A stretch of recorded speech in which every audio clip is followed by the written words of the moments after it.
அவர் விசாலமான இடத்திலே என்னை கொண்டு வந்து என் மேல் பிரியமாயிருந்தபடியால் என்னை தப்புவித்தார். அல்லேலூயா.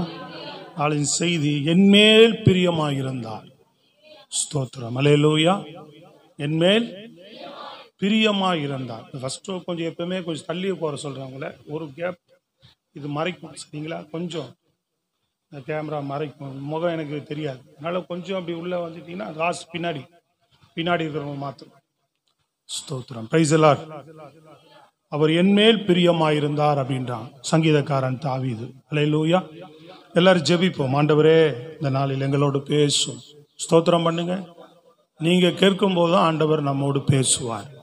நீங்க வாய்களை திறந்து ஒரு வாஞ்சையோடு, தேவனே நீர் எங்களோடு பேச வேண்டும், உங்களோட வார்த்தை எங்களுக்கு தேவை என்று நீங்கள் விருப்பத்தோடு கேட்கும்போது கர்த்தர் நம் ஒவ்வொருவரோடு இடைபடுகிறவராயிருக்கிறார், பேசுகிறவராயிருக்கிறார். எல்லாரும் ஒரு கரங்களையாவது மேலே உயர்த்தி ஸ்தோத்திரம் பண்ணுங்க. தேவனுடைய வார்த்தைக்காக எங்கள் வாழ்க்கையில் நம்முடைய வார்த்தை இறங்கட்டும்னு சொல்லுங்க. வார்த்தையினால் என்னை நிரப்புங்கன்னு சொல்லுங்க. ஸ்தோத்திரம் பண்ணுங்க. வார்த்தையினால் என்னை நிரப்புங்க ஆண்டவரே. உங்கள் வார்த்தையினால் என்னை நிரப்புங்க ஆண்டவரே. உங்கள் வார்த்தையினால் என்னை நிரப்புங்கப்பா. ஸ்தோத்திரம் பண்ணுகிறோம் இயேசுவின் மூலம் நல்ல பிதாவே, ஆமென். அல்லேலூயா. இதே வார்த்தையை 1 நாளாகும் புஸ்தகம் 28ஆம் அதிகாரத்தில் 4வது வசனத்தில் சொல்லுகிறார். எடுத்து வாசிங்க. 1 நாளாகும் புஸ்தகம் 28:4. வேகமா. இப்பொழுதும் இஸ்ரவேல் அனைத்தின் மேலும் என்றைக்கும் நான் ராஜாவா இருக்க இஸ்ரவேலின் தேவனாகிய கர்த்தர் என் தகப்பனுடைய வீட்டாரில் எல்லாம் என்னை தெரிந்து கொண்டார். அவர் யூதாவையும் யூதாவின் வம்சத்தில் என் தகப்பன் குடும்பத்தையும் தலைமையாக தெரிந்து கொண்டு, யூதாவின் வம்சத்தில், அவர் யூதாவையும் யூதா வம்சத்தில் என் தகப்பன் குடும்பத்தையும் தலைமையாக தெரிந்து கொண்டு என்னை எல்லா இஸ்ரவேலின் மேலும் ராஜாவாக்க என் தகப்பனுடைய குமாரருக்குள் என் மேல் பிரியம் வைத்தார். தகப்பனுடைய குமாரருக்குள். அல்லேலூயா. இவ்வளவு அழகா சொல்றான் பாருங்க. இஸ்ரவேல் அனைத்தின் மேலும் ராஜாவாக்குவதற்கு. அல்லேலூயா. என் தகப்பன் வீட்டாரிலே யூதாவின் வம்சத்திலிருந்து என் தகப்பன் குடும்பத்தை தெரிந்து கொண்டார் தலைமையாக. அல்லேலூயா. என் தகப்பன் குடும்பத்திலே எல்லா அவருடைய குமாரருக்குள்ளே என் மேலே பிரியம் வைத்தார் என்று தாவீது சொல்லுகிறார். அல்லேலூயா. எவ்வளவு ஒரு அருமையான வார்த்தை. இதை உணர வேண்டும். நம் வாழ்க்கையிலும் நல்லா கவனிங்க. செய்திகளை கேட்பது மாத்திரம் அல்லாதபடி செய்தி நம்ம இருதயத்தில் உணரப்படும் போதுதான் அது பலனாக மாறும். அதுதான் உங்களை வளர்ச்சிக்கு, தேவனுடைய அன்புக்கு நேராக உங்களை விருத்தி அடைய செய்யும், வளரச் செய்யும். கிறிஸ்துவின் அன்பிலே நாளுக்கு நாள் நீங்கள் விருத்தி அடைய வேண்டும் என்று பவுல் ஜெபிக்கிறார். நாளுக்கு நாள் என்ன செய்யணும்? விருத்தி அடைய வேண்டும். ஆண்டவருடைய காரியங்களை விருத்தி அடையணும்னு சொன்னா வசனத்தை நீங்கள் கேட்கும் போது, கேட்கறது மாத்திரம் அப்படியே அறிவுபூர்வமா அப்படியே என்ன பேசுறாங்கன்னு கேட்கறது மாத்திரம் இல்ல, அந்த வசனம் உங்கள் அறிவாகிய இருதயத்தை, கண்களை திறக்கும் போதுதான், உங்க இருதயம் திறக்கப்பட்டாதான் வசனம் உணரும். இந்த வசனம் உங்கள் இருதயத்தில் உணரப்படும் போதுதான் உங்க வாழ்க்கையில மாற்றங்களே வரும். அப்ப தானா நீங்களும் ஆண்டவரை தேட ஆரம்பிப்பீங்க. வசனம் உங்களுக்குள் இடைப்படும் போதுதான், அது ஜீவனாக மாறும் போதுதான் நீங்க எழும்ப ஆரம்பிப்பீர்கள் கர்த்தருக்காக. அல்லேலூயா. Praise the lord. அல்லேலூயா. ஆவியானவர் அப்படி நம் வாழ்க்கையில கிரியை செய்வார். சத்தமா ஒரு அல்லேலூயா சொல்லுங்க பாப்போம். அப்போ எல்லாரும் விட தேவன் என் மேலே பிரியம் வைத்தார் என்று சொல்லுகிறான். நல்லா கவனிங்க. நம்முடைய கர்த்தர் நம்ம மேல என்ன செய்தார்? அவர் எவ்வளவோ பேர் இருக்கும்போது அந்த எண்ணத்தோடு நீங்க ஒவ்வொரு நாளும் இவனை போல துதிக்கிறீங்களா? இல்லையா? தேவ சமூகத்துல இங்க தேவனுடைய ஆராதனைக்கு வரும்போதோ, நீங்க வீட்டுல தனியா ஜெபிக்கும் போதோ, இல்ல எப்பாவது ஒரு முறை இந்த கிறிஸ்துவ வாழ்க்கையை நினைத்து பார்க்கும் போது இந்த எண்ணம் உங்களுக்குள் உண்டாகிறதா இருந்தால் உண்மையாகவே கர்த்தருடைய பிரியம் உங்க மேல இருக்கும். அந்த உணர்வு ஒருவேளை உங்களுக்கு இல்லாமல் இருக்கும் என்றால் இன்னும் நீங்க ரட்சிக்கப்படாத அனுபவத்துக்குள்ளே வரல என்ற அர்த்தம். மீண்டும் நீங்கள் மனம் திரும்பணும், ரட்சிக்கப்படணும். ஸ்தோத்திரம், அல்லேலூயா. உலகத்தில் எவ்வளவோ பேர் இருக்கும்போது, என் உறவுகள் எத்தனையோ பேர் இருக்கும்போது, என் சொந்த பந்தங்கள் எத்தனையோ பேர் இருக்கும்போது, என் குடும்பத்தில் சகோதர சகோதரிகள் எத்தனையோ பேர் இருக்கும்போது, என்னை ரட்சித்தீரே, என்மேல் பிரியம் வைத்து என்னை மன்னித்தீரே, என்னை ரட்சித்தீரே, என்னை உம்முடைய பிள்ளையா ஏற்றுக்கொண்டீரே என்று நீங்கள் எப்போ கர்த்தரை துதிக்கிறீங்களோ அப்பதான் நீங்க உண்மையாய் ரட்சிக்கப்பட்ட தேவ பிள்ளைக்கு அடையாளம். ஸ்தோத்திரம், அல்லேலூயா. அப்பதான் உண்மையா நம்ம ரட்சிக்கப்பட்டிருக்கிறோம். இந்த அன்பு, நம்ம அதுக்கு உண்மையான ரட்சிப்பினுடைய அந்த அனுபவத்தினுடைய அன்பு, அதை நம்மை வெளிப்படுத்துகிறதாக இருக்க வேண்டும். அதுதான் உண்மையான அன்பு. ஏதோ ரட்சிப்பு, என்ன கிறிஸ்துவ வாழ்க்கை ஏதோ பாரம்பரியமாக தேடிட்டு போற அனுபவம் இல்லை. உணர்வு பூர்வமாக ஒவ்வொரு நாளும் நீங்கள் வாழ்கிற வாழ்க்கை தான் நீங்கள் ஒரு நாள் ரட்சிக்கப்பட வேண்டும் என்று வேதம் சொல்லுகிறது. எப்படி? ஒவ்வொரு நாளும் ரட்சிப்பின் அனுபவத்தில் நிலைத்திருக்கிறது என்னது? இதுதான். ஒரு நாள் நம்ம நினைக்கும் போது, நம்ம வாழ்க்கையை நினைக்கும் போது, எனக்கு பாராட்டின கிருபை, எனக்கு தந்த இந்த பாக்கியம், ரட்சிப்பு தான். ஆண்டவர் என்னை தெரிந்து கொண்டார் அவருடைய பிள்ளையாக. இன்னைக்கு அவர் என்னை வெளிப்படுத்தினார். கல்லையும் மண்ணையும் வணங்கி கொண்டிருந்த என்னை, உலகத்துக்குள் விழுந்து கிடந்த என்னை, பாவத்தில் சிக்கி கிடந்த என்னை, பாதாளத்துக்கு அடிமைப்பட்டு கிடந்த என்னை என் தேவன் விடுதலையாக்கி. புரியுதா? அந்த உணர்வு நமக்கு தேவை. எனக்கு இந்த அன்பை வெளிப்படுத்தினீங்களே, உண்மை அது. உங்க மேல பிரியம் வைத்ததுனாலதான் உங்களை ரட்சித்திருக்கிறார். இந்த உணர்வு உங்களுக்கு வேண்டும். தாவீதுக்கு இருந்துச்சு இந்த உணர்வு. எப்படி இருந்தது? அவனுக்கு இருந்தது. அதனாலதான் அவனும் என்ன செய்தான்னு கேட்டீங்கன்னா, கர்த்தர் மேல பிரியமா இருந்தான். எப்படி? அவனும் ஆண்டவர் மேல பிரியமா இருந்தான். இதுதான் நம்மளை ஆண்டவரிடத்துல பிரியமா இருக்க பண்ணும். இந்த உணர்வு தான். புரியுதுங்களா? ஆண்டவர் நம்ம உங்க மேல பிரியம் வைத்தது உண்மை. அன்பு வைத்தாரு சொல்லுதல், அதான் பிரியம் இல்லையா? உலகத்திலே தன் ஒரே பேரான குமாரனை கொடுத்து இவ்வளவாய் உலகத்தில் அன்பு கூர்ந்தார்.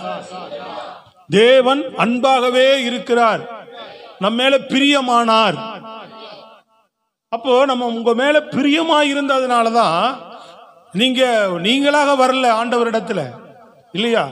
இன்னைக்கு இயேசுவே என் தெய்வம் என்று எந்த காரியங்களையும் நாம் அவரிடத்துல முறையிடுவதற்கும், அவரை நம்ம எல்லா காரியங்களிலும் முன்வைத்து செய்வதற்கும் நம்ம வாழ்க்கையை ஒப்பு கொடுத்து நம்ம பயணிக்கிறோம்னு சொன்னா, தேவனுடைய பிரியம் இல்லாமல் இந்த அறிவோ இந்த வெளிச்சம் கிடைக்கல.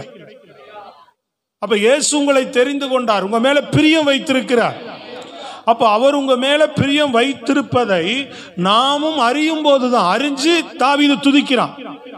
புரியுதுங்களா? எப்போ நம்ம ஆண்டவருடைய பிரியத்தை நாம் அறிந்து கொள்ளுகிறோமோ அப்பொழுது நாம் அவருக்கு பிரியமாகவே நடப்போம். இதுதான் பாருங்க, நல்லா இருக்கும், கனெக்ஷன் நல்லா இருக்கும். சொல்றது புரியுதுங்களா? ரெண்டு பேர் இருக்கிறாங்கன்னா என்ன இருக்கணும்? இவங்களுக்கும் அவங்க மேல என்ன இருக்கணும்?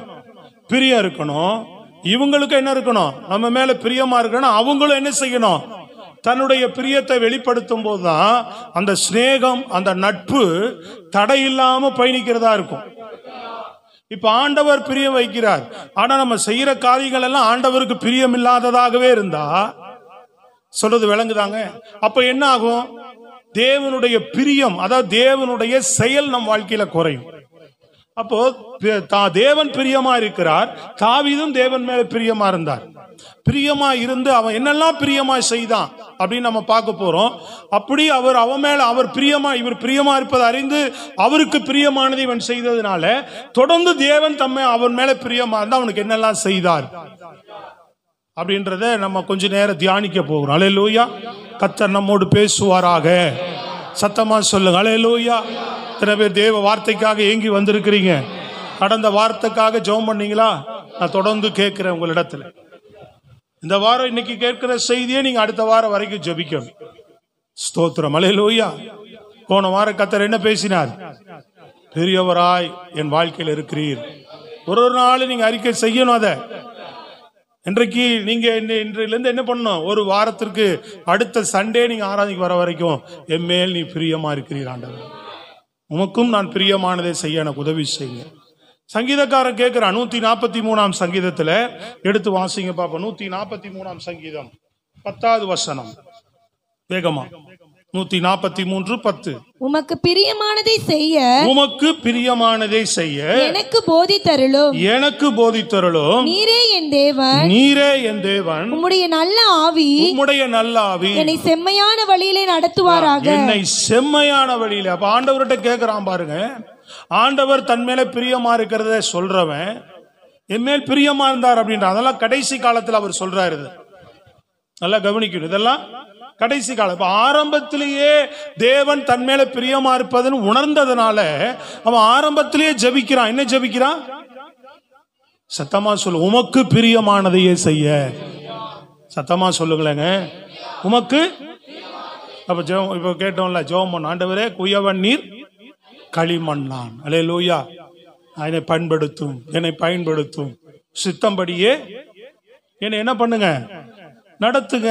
ஸ்தோத்திரம், அல்லேலூயா. நேற்று ஆராதனையில் எனக்கு வந்த பாடல் தான் இது. இது வேற ஆள் பாடல் இல்லை. நேற்று பாடிக்கிட்டே இருந்த ஆராதனையில் பாடல் வந்துகிட்டே இருந்தது.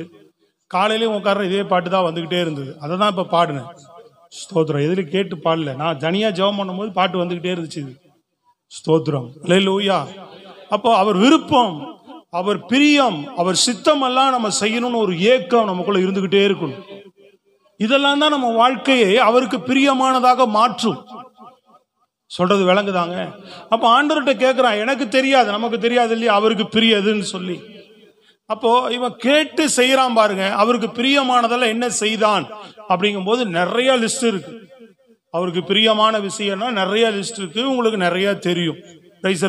ஆனா தாவீது செய்த காரியத்திலிருந்து ஒரு 7 காரியத்தை பார்க்க போறோம். அவர் என்னெல்லாம் அவருக்கு பிரியமானதை செய்தான் அப்படின்னு சொல்லி. சங்கீத புஸ்தகம் 57, சங்கீத புஸ்தகம் 63:1 வாசிங்க பார்ப்போம். 63:1. தேவனே நீர் என்னுடைய தேவன், அதிகாலமே உம்மை தேடுகிறேன். தேவனே நீர் என்னுடைய தேவன், என்னுடைய தேவன், அதிகாலமே உம்மை தேடுகிறேன்.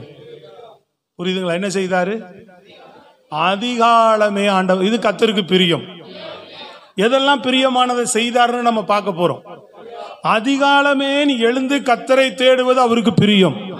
ஏன்னா அதிகாலையில் என்னை தேடுகிறவன் என்னை கண்டடைவான் என்று கர்த்தர் சொல்லி இருக்கிறார். கரங்களை தட்டி சொல்லுங்க பார்ப்போம். புரியுதா? இப்ப ஆண்டவர் நம்ம மேல பிரியமா இருக்கிறார் என்று நீங்க விளங்கிக்கிட்டீங்கன்னு சொன்னா நாம் என்ன பண்ணுவோம்? அவர் பிரியமா இருக்கிற தேவனை அதிகாலமே எழுந்து தேடுவோம். எப்படி தேடுவோம்? ஆமா, எழுந்து முதல்ல ஆண்டவரை தேடுவோம். நம்ம ஃபர்ஸ்ட் எழுந்த உடனே முதல்ல போய் கர்த்தரைத்தான் தேடுவோம். அது அவருக்கு பிரியமானது. அப்ப காலையில எழுந்து அவரை தேடாமல், அவர் பிரியமா இருக்கிறார் நம்ம மேல, நம்மளை ரட்சித்தார், நம்மளை தெரிந்து கொண்டார். எதற்காக? இவர்களின் துதியை சொல்ல, இவர்கள் என்னை தேட, இல்லையா? அப்போ அந்த பிரியத்தை நம்ம அவருக்கு காலையில இருந்து அவரை பிரியமா போய் தேடாம தேடுறது பிரியம் அவருக்கு. அவரை போய் தேடுற நம்ம மேல பிரியமா இருக்கிறவர் தான் நம்ம தேடணும், இல்லைங்களா? நம்மளுக்கே யாரு நம்ம மேல நேசமா இருக்கிறாங்க, அன்பா இருக்கிறாங்க, அவங்களதான் நம்ம தேடுவோம். சொல்றது விளங்குது? அவங்கள இழந்துட்டாலே என்ன பண்ணுவோம்? ஃபீல் பண்ணுவோம். எனக்கு என்னை நேசிக்கிறதுக்கு ஒரு ஆள் இருந்தது, அதுவும் போயிருச்சே. சொல்றது விளங்குதா உங்களுக்கு? நம்ம விசாரிக்க ஒருத்தர் இருந்தாங்க, அவங்களும் போயிட்டாங்களே, அவங்கள இழந்துட்டோமே, அவங்க இல்லை என்ற ஒரு ஏக்கம், ஒரு ஃபீலிங் என்ன செய்யும்? நமக்கு வரும். விளங்குதாங்க? சத்தமா சொல்லுங்க பாப்போம். ஆமா. அப்ப தேவனை நம்ம என்ன செய்கிறதா இருக்கணும்?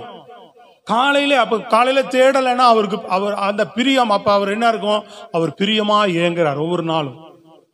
அவர்கிட்ட போய் அந்த பிரியத்தோடு அதிகாலையில நீ போய் தேட, அதுக்கு முரண்பாடா பிரியம் இல்லாத விஷயம் அப்படின்னா தூங்கிட்டு ஜெபம் பண்ணாம, வேலை, கஷ்டம், பிரச்சனை, அல்லேலூயா, சூழ்நிலை சரியில்லை, இப்படியே ஒவ்வொரு நாளும் ஆண்டவரை தேடாத வாழ்கிற வாழ்க்கை எப்படி இருக்கும் பாருங்க. அப்ப தலைகீழா செய்யறோம். அவருக்கு பிரியமில்லாத ஒரு வேலையை நம்ம செஞ்சிட்டு இருக்கிறோம். சொல்றது புரியுதாங்க? உலக காரியத்துக்கு முக்கியத்துவம் கொடுக்கிறோம், வேலை காரியங்களுக்கு முக்கியத்துவம் கொடுக்கிறோம். ஆண்டவருடைய காரியங்களில அவர் நம்ம மேல பிரியமானதை செய்யறது இல்லை. நம்ம பிரியமா இருக்கிறவருக்கு நாம் என்ன செய்யறது இல்லை? பிரியமான காரியங்களை நீங்க செய்து பாருங்க. அப்ப அவனுக்கு தாவீதுக்கு என்ன செய்தா? நிறைய காரியங்கள் இருக்கு. அது கடைசியா நான் ஒரு 3 காரியங்கள் மாத்திரம் சொல்லுகிறேன்.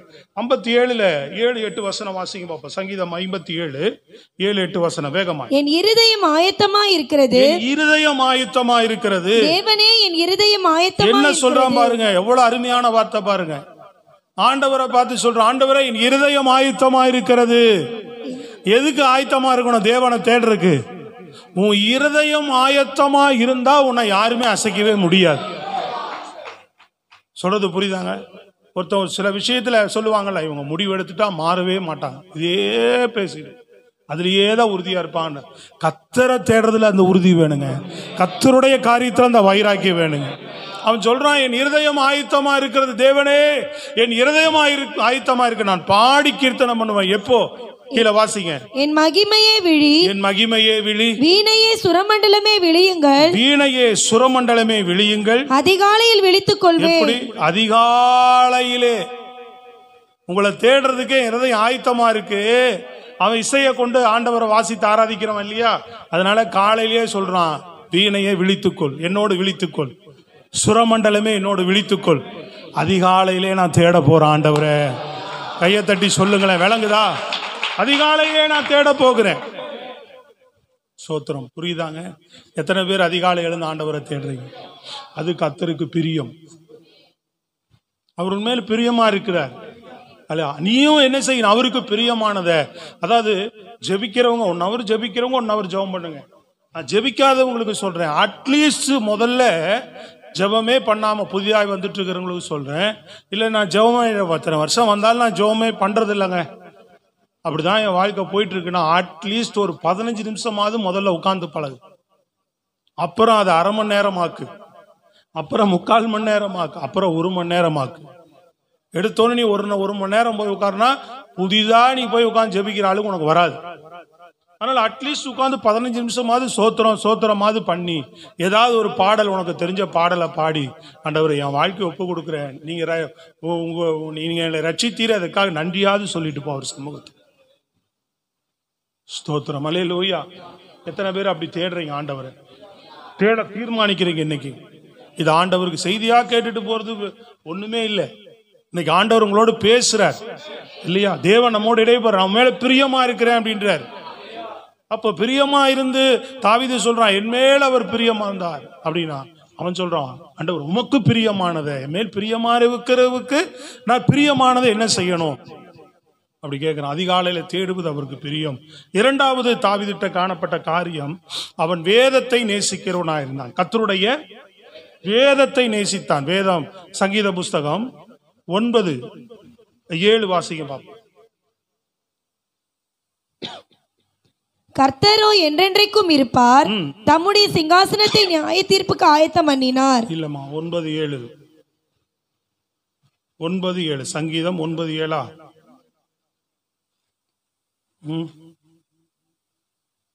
இல்ல, ஒரு நிமிஷம்.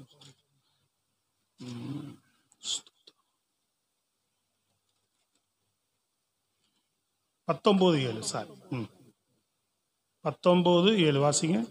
கர்த்தருடைய வேதம் குறைவற்றது ஆத்துமாவை உயிர்ப்பிக்கிறதுமா இருக்கிறது. ஆத்துமாவை உயிர்ப்பிக்கிறதா இருக்குதுன்றான் பாருங்க. ஸ்தோத்திரம். அல்லேலூயா. கர்த்தருடைய சாட்சி பேதையை ஞானியாக்குகிறதுன்றான். கர்த்தருடைய வேதம் எப்படிப்பட்டது? என் ஆத்துமாவை உயிர்ப்பிக்கிறதுன்னு அறிந்திருக்கிறான்.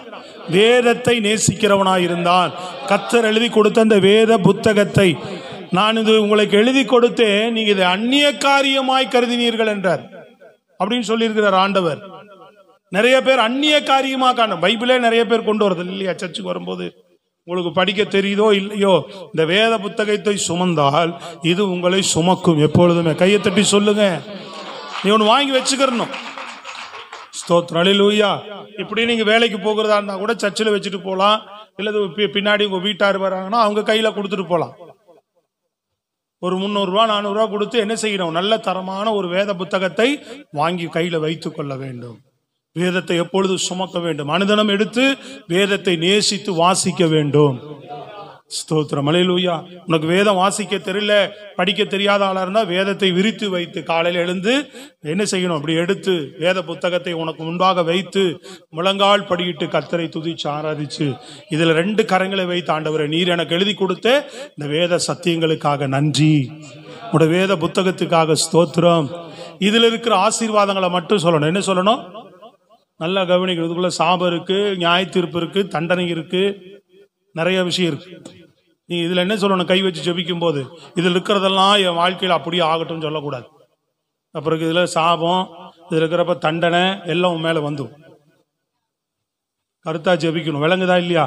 என்ன ஜெபிக்கணும்? ஆண்டவரே இந்த வேத புத்தகத்தில் இருக்கிற ஆசீர்வாதம், வேத புத்தகத்தில் இருக்கிற வாக்கு தத்தங்கள், இந்த வேதத்தில் எனக்கு எழுதி கொடுத்த நித்திய ஜீவன்கள் என் வாழ்க்கையில வருவதாக.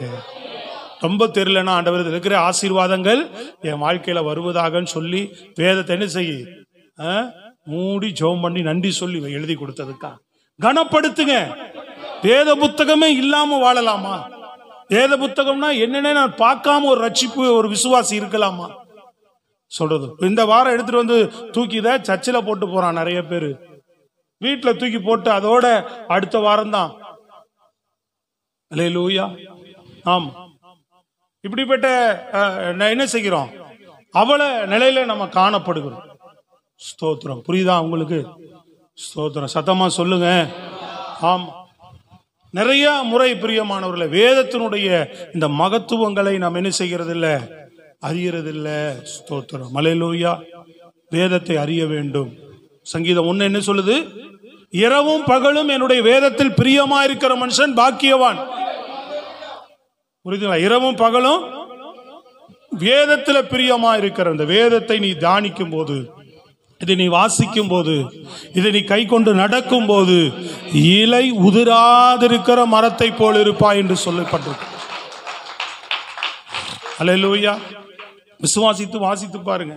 சங்கீதம் 119 92வது வசனத்துல சொல்லுகிறார், வாசிங்க. சங்கீதக்காரன் சொல்லுகிறான் பாருங்க. இது சங்கீதம் யார் எழுதுனான்னு தெரியாது, பட் ஆனா அந்த சங்கீதத்துல சொல்லப்படுகிற வார்த்தை 119 92 வேகமா. உமது வேதம் என் மனமகிழ்ச்சியா இராதிருந்தால், உன் வேதம் எனது மனமகிழ்ச்சியா இராதிருந்தால் என் துக்கத்திலே அழிந்து போயிருப்பேன். அல்லேலூயா. நான் செத்துருப்பேன்றாம். விளங்குதா? புரியுதா இல்லையாங்க? என்ன இருப்பேன்? என் துக்கத்திலேயே செத்துருப்பேன். உன் வேதம் எனக்கு மனமகிழ்ச்சியா இல்லாதிருந்தால் அப்படின்றான். சோத்திரம். வேதத்தை என்ன செய்யக்கூடாது? அந்நிய காரியமா நினைக்க கூடாது. சோத்திரம். வேதத்தை நேசிக்கணும். எழுத்து கூட்டாது படிக்க தெரிஞ்சா என்ன பண்ணணும்? விரல் வச்சு அப்படியே 1-2 வசனமாவது எடுத்து நீ வாசிக்கணும். கொஞ்சமாவது 4 வசனம் அப்படி படிச்சுப்பாரு. ஸ்தோத்திரம். அல்லேலூயா. செவி கொடுத்து வேத வசனத்தை போதிக்கும் போது நல்லா செவி கொடுத்து கேளுங்க. இன்னைக்கெல்லாம் அழகா இந்த முழு வேத புத்தகத்தையும் ஒரு என்ன செய்யுது, செல்லுல இருக்கு, நீங்க போட்டீங்கன்னா வந்துடும். உங்களுக்கு படிச்சவங்க பிள்ளைங்க எல்லாம் இருக்கிறாங்க, யாராட்ட கொடுத்து இந்த வேத புத்தகம் முழுவதும் இருக்கிற ஒரு அந்த வசனம் வாசிச்சுட்டே இருப்பாங்க. அதை நீ காதுல ஹெட்போன்ல போட்டுக்கிட்டு என்ன பண்ணலாம்? அழகா உட்காந்து சில மணி நேரம் ஒரு 10 நிமிஷம் கேட்டுட்டு கூட போலாங்க. சத்தமா சொல்லுங்க. இதெல்லாம் பரலோகம் பார்க்கிறது. இதெல்லாம் கர்த்தருக்கு பிரியமான ஒரு காரியம். அடுத்து சொல்றாரு பாருங்க 97வது வசனத்தில், அதுலயே 97 வேகமா. உமது வேதத்தில் 136 உமது வேதத்தில் நான் எவ்வளவு பிரியமா இருக்கிறேன், நாள் முழுவதும் அது என் தியானம். பிரிய அதுலதான் பிரியமா இருக்கிறேன். அல்லேலூயா. நாள் முழுவதும் அதான் என் தியானம். 136 சாரி 36வது வசனத்துல 136வது வசனம். உம்முடைய வேதத்தை மனுஷர் காத்து நடவாதபடியால், வேதத்தை மனுஷர்கள் காத்து நடவாதபடியால் என் கண்களில் இருந்து நீர்த்தாரைகள் ஓடுகிறது. அழுகிறேன் அப்படின்றான், கண்ணீர் வடிக்கிறான். ஆண்டவரே வசனத்தை அநேகர் கை கொள்ளாதனால, வேதத்தை கை கொள்ளாதனால நான் கண்ணீர் வடிக்கிறேன் அப்படின்றான். நல்லா கவனிங்க. அதிகாலை நீ காலையில் எழுந்து கர்த்தரை தேடுவது அவருக்கு பிரியம்.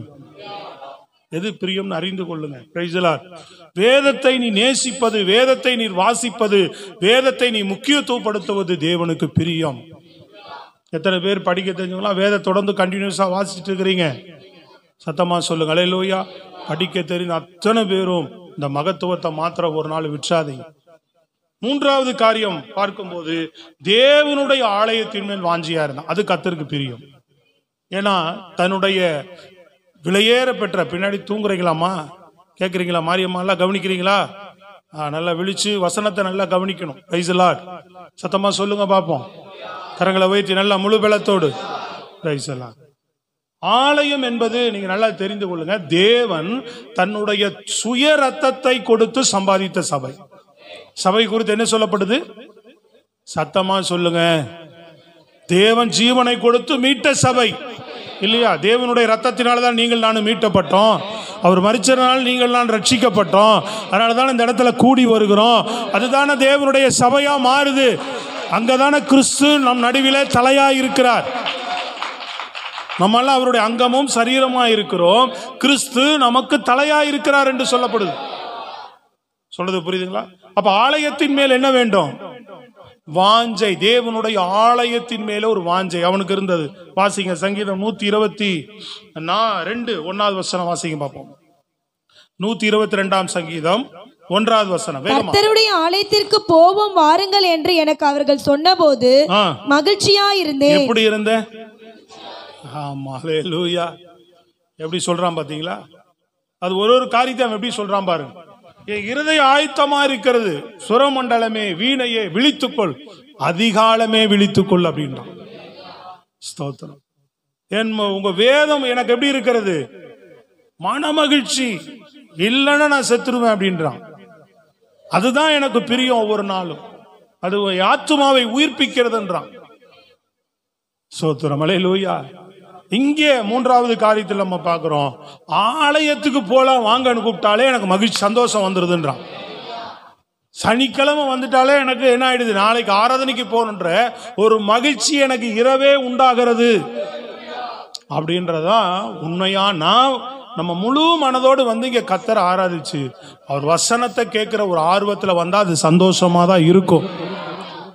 ஸ்தோத்திரம். ஹல்லேலூயா. சொல்லுங்களேங்க. அப்ப ஆலயம் அப்படிங்கும் போதே நமக்கு போறதுக்கு வர்றதுக்கும் எப்படி இருக்கணும்?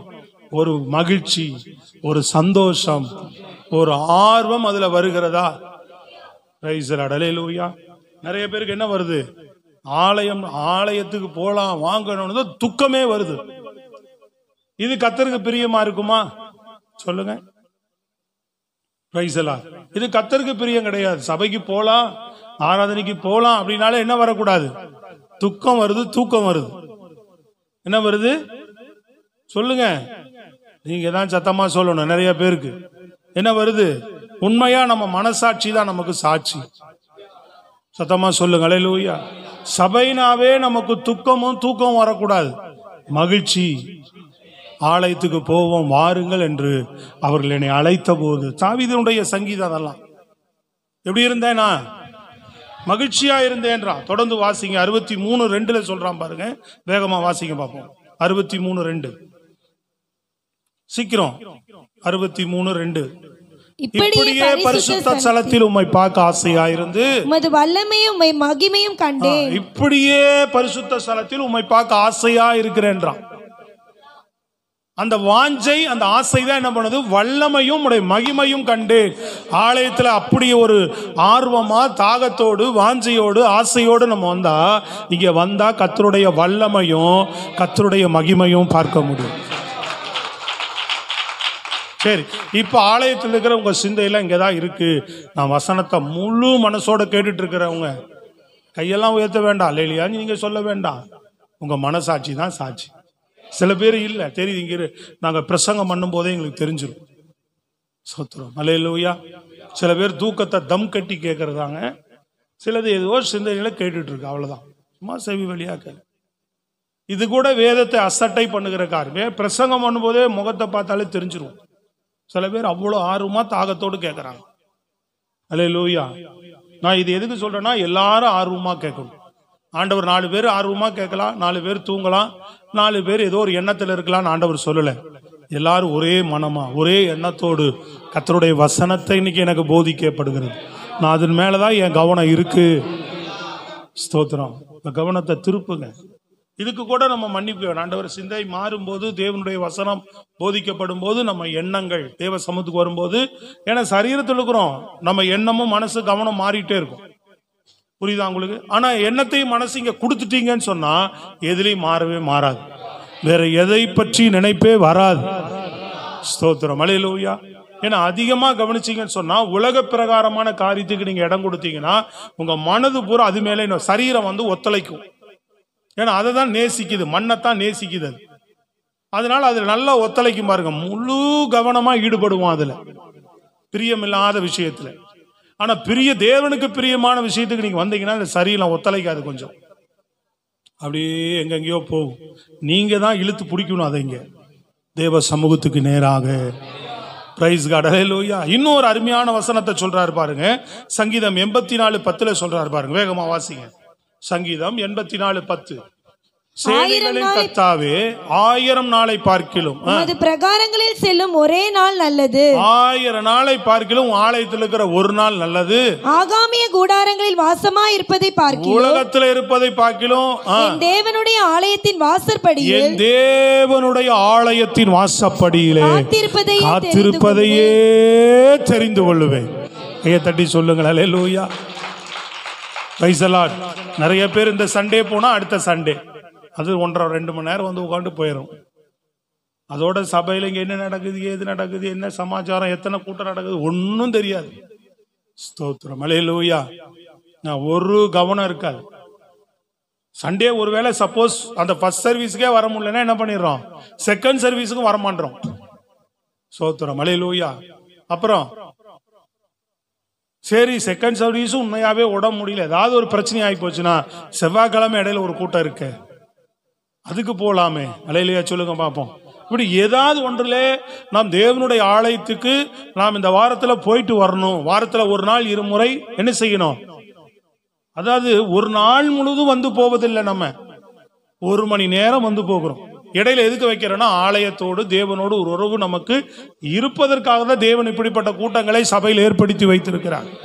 செவ்வாய்க்கிழமை ஒரு நாள் 1 மணி நேரம் வந்து கொஞ்சம் ஆண்டவரோடு உறவாடி ஆராதிச்சு அந்த ஐக்கியத்தை நம்ம பலப்படுத்தி கொள்வதற்கு. சத்தமா சொல்லுங்க பார்ப்போம். சில பேர்லாம் பாருங்க, ஸ்கூலுக்கு தனியா போவான், ஊர் சுத்தருக்கு தனியா போவாங்க, வேலைக்கு தனியா போவாங்க, ஆலயத்துக்கு மட்டும் ஆள் இருந்தாதான் வருவாங்க. அல்லேலூயா. ஆலயத்துக்கு யார் வந்தாலும் வரலனாலும் நாம் என்ன செய்கிறதா இருக்கணும், ஆமா நம்ம ஆண்டவரை தேடி வந்துடணும். உற்சாகமா ஆண்டவருடைய ஆலயத்துல எப்படி வரணும், ஆலயத்துக்கு போவோம் வாருங்கள் அப்படின்னு என்ன இருந்தது எனக்கு மகிழ்ச்சி. அல்லேலூயா சொல்லுங்க. இதுதான் கர்த்தர் பார்க்கிறார், பிரியமான, இதெல்லாம் அவருக்கு பிரியம். 4வது காரியம், தாவீது ஜெபிக்கிற மனுஷனாக இருந்தான். எப்படிப்பட்டவனாக இருந்தான், ஜெபிக்கிறவன். சங்கீதம் 86:1 வாசிங்க பாப்போம். கர்த்தாவே உமது செவியை சாய்த்து என் விண்ணப்பத்தை கேட்டருளும், நான் சிறுமையும் எளிமையுமானவன். நீங்க 141 வாசிங்க பாப்போம். 1வது வசனத்தை வாசிங்க. ஒரு 2-3 அந்த அதே அதிகாரத்துல லைனா வரும், நிறைய இருக்கு. நான் 1-2 வசனங்களை சொல்லுகிறேன். 141:1 வாசிங்க. கர்த்தாவே உம்மை நோக்கி கூப்பிடுகிறேன், என்னிடத்திற்கு வர தீவிரியும், என்னிடத்தில் வரும்படி தீவிரியும். 142:1 வாசிங்க பாப்போம். கர்த்தரை நோக்கி சத்தமிட்டு கூப்பிடுகிறேன், கர்த்தரை நோக்கி சத்தமிட்டு கெஞ்சுகிறேன். 143:1 கர்த்தாவே என் ஜெபத்தை கேளும். சங்கீதத்திலையும் பாருங்க, கர்த்தாவே என் ஜெபத்தை கேளும், என் விண்ணப்பங்களுக்கு செவி கொடும், என் விண்ணப்பத்துக்கு செவி கொடும். போதும். பிரைஸ் தி லார்ட், அல்லேலூயா. நீங்க தொடர்ந்து தாவீதினுடைய சங்கீதங்களிலே அதிகமா எடுத்து பார்த்தீங்கன்னா ஆண்டவர் உம்மை நோக்கி, இதெல்லாம் எங்கன்னு கேட்டீங்கன்னா அவர் ராஜாவா இருந்தபோது, வனாந்தரத்துல சுத்திய போது, ராஜாவா இருந்தபோது அவன் வாழ்க்கையில வந்த ஒரு சோதனைகளிலும் ஒவ்வொரு காரியங்களிலும் தேவனை நோக்கி ஜெபித்த ஜெபங்கள் தான் இங்க சங்கீத புத்தகமா தொகுத்து எழுதப்பட்டிருக்கு. இதுக்கு தனியா ஒரு புத்தகமா வரல. நல்லா கவனிக்கிறீங்களா? எல்லாருக்கும் புரியுதா உங்களுக்கு? ஒரு அல்லேலூயா நல்லா சத்தமா சொல்லுங்களாமா. ஸ்தோத்திரம். தனியாலாம் தொகுத்து எழுதல. ஒரு புத்தகம் எப்படி இருக்கு, அவன் வனாந்தரத்துல வாலிபனா இருக்கும் போது இருந்து ராஜாவா இருந்து மரிக்க வரைக்கும் அவன் வாழ்க்கையில சந்தித்த ஒவ்வொரு காரியங்களையும் அவன் என்ன பண்ணியிருக்கிறாங்க, அவன் செய்து அவன் தேவனை நோக்கி ஜெபித்த ஜெபங்கள் தான். சோதனை நேரத்துல, போராட்ட நேரத்துல, பிரச்சனை நேரத்துல, தேவைகளை ஒன்றொன்றுக்கும் ஆண்டவர்கிட்ட போய் சொல்லிக்கிட்டே, ஆண்டவர்கிட்ட போய் தெரியப்படுத்திக்கிட்டே இருப்பான். அதுதான் ஜெபம். ஜெபம் என்பது என்ன, உன் பிரச்சனை உடனே ஆண்டவர்கிட்ட போய், ஆண்டவரே இந்த மாதிரி பிரச்சனை, எனக்கு காரியம் இருக்கு, ஒரு தேவை, ஆண்டவரே இந்த மாதிரி ஒரு தேவை இருக்கு, இந்த மாதிரி விஷயம் இருக்கு, ஒரு நெருக்கம், ஆண்டவரே என் வாழ்க்கையில் இப்படி ஒரு நெருக்கம் இருக்கு, இதை மாற்றும்படியுமை நோக்கி வேண்டிக் கொள்ளுகிறேன். சொல்லுங்க. அல்லேலூயா. மற்றவர்கள் யாராவது வந்து உங்கள்ட்ட விண்ணப்பம் வைக்கிறாங்க, இந்த மாதிரி ஜெபிக்க சொல்லுங்க. ஆண்டவரே, அவங்க பிரச்சனை எப்படி இருக்கு, அவங்க சூழ்நிலை எப்படி இருக்கு, அவங்கள சுகப்படுத்துங்க, ஆரோக்கியப்படுத்து, அதுக்காக வேண்டிக் கொள்ளுகிறேன்.